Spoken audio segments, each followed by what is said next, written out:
po siya ng presidente. Meron na siya kinausap na vice. So ngayon, ang dating, lahat sila ngayon, ayusin yung Senate slot, ayusin yung Congress.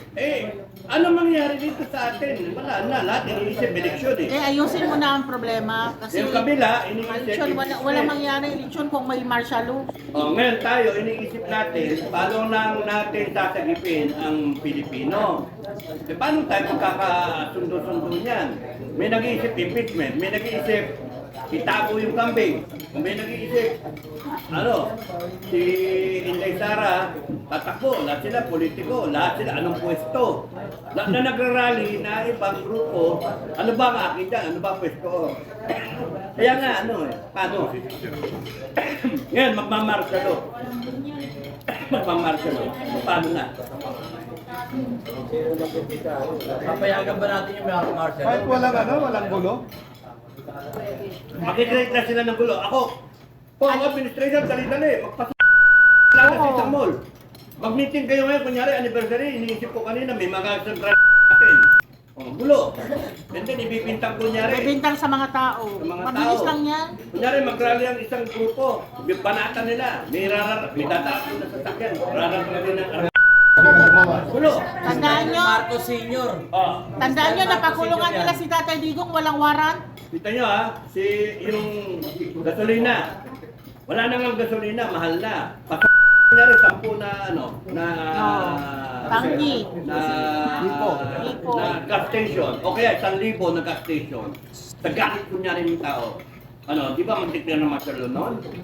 Ang AAP, mali talaga yan. Yung gasolinaan. Yung Magkakamarsyal talaga. Oo, madali. Nasa script yan. May script yan, may sinusundan silang script. Kaya, halimbawa, ang ano dyan, Sa mall, may gagawin sila, di ba? Pagka nag-martial, ano susunod sa martial? Yun ang isipin nyo, ano susunod sa martial? Hindi pa. Huhulihin muna nila lahat Kalaban. ng kalaban. So, yung Chavez Singson huli, kung hindi siya, pakawala ng administration. Kung hindi siya pakawala ng administration. Huhulihin niya si Poke, si General Garcia, si Topacio, si... Tayo. Ano yung isa? Tayo. Tayo. Sino? Tayo. Rodriguez. Para. Si Maksano. Rodriguez. Si Rodriguez. Hindi, si Rodriguez, questionable eh. Si Petran, questionable. Torion. Si Petran, baka pakawala na administration. Nasa summer na yun, sir. Ha? Nasa summer na yun. Ito Ito mga ebidensya, si Kernelio. Nandun siya, nung meeting namin. Meron kaming activity ng March, SFGF, March 14, 15, 16. 16 kami nag-iwalay ni Metran. May activity 14, 15, 16. Ikalima na yon ng FGF. Ikalima.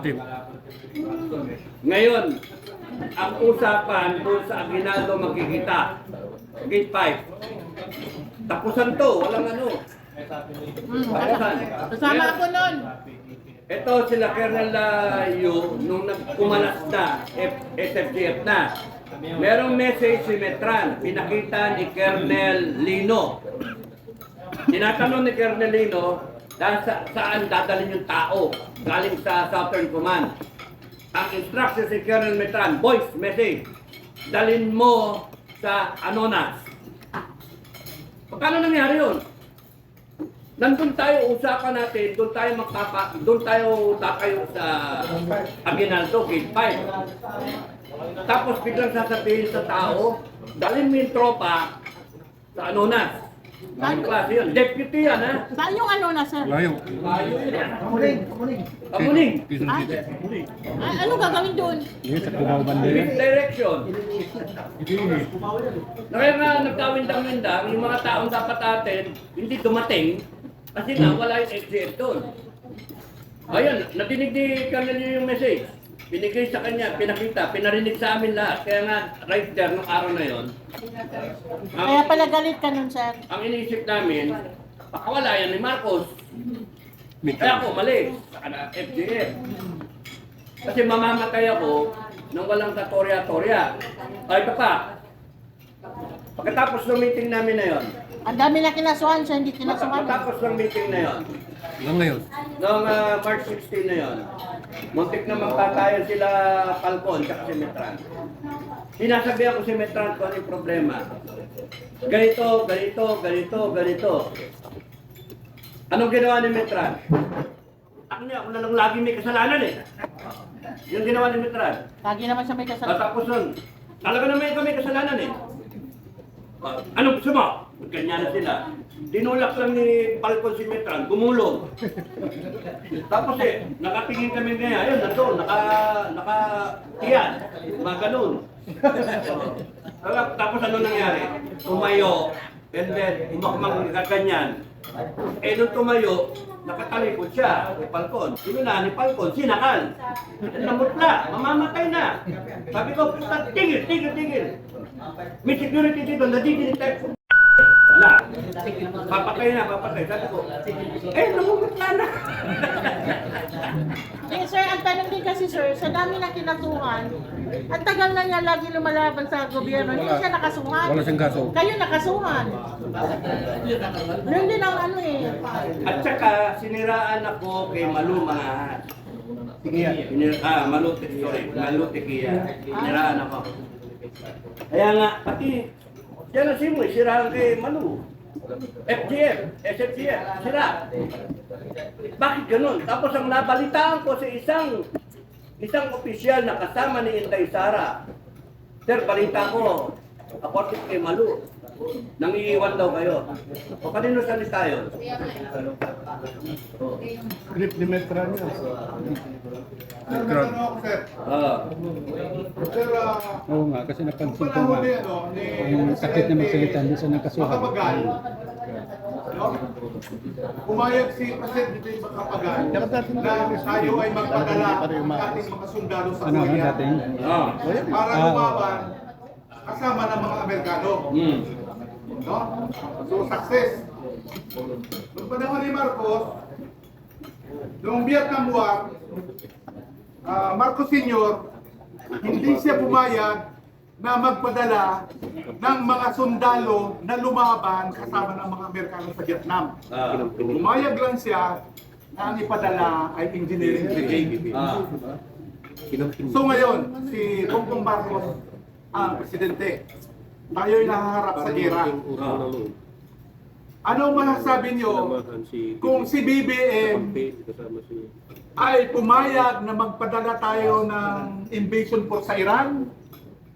Na nangyayari na ang gera doon, pagkatapos ay ang China ay in-invade ang Taiwan, tapos tayo ay magpapadala ng sundalo na kasama ng mga Amerikano para sa Taiwan para lumaban kontra China. Ang Ano po ang masasabi po niyo doon? Niisip din namin yan. Ngayon, ang masasabi ko, patay na yung kambing. So, mutant academic. Patay na yung kambing. Patay na. Wala namang... Full thinking pa rin tayo eh.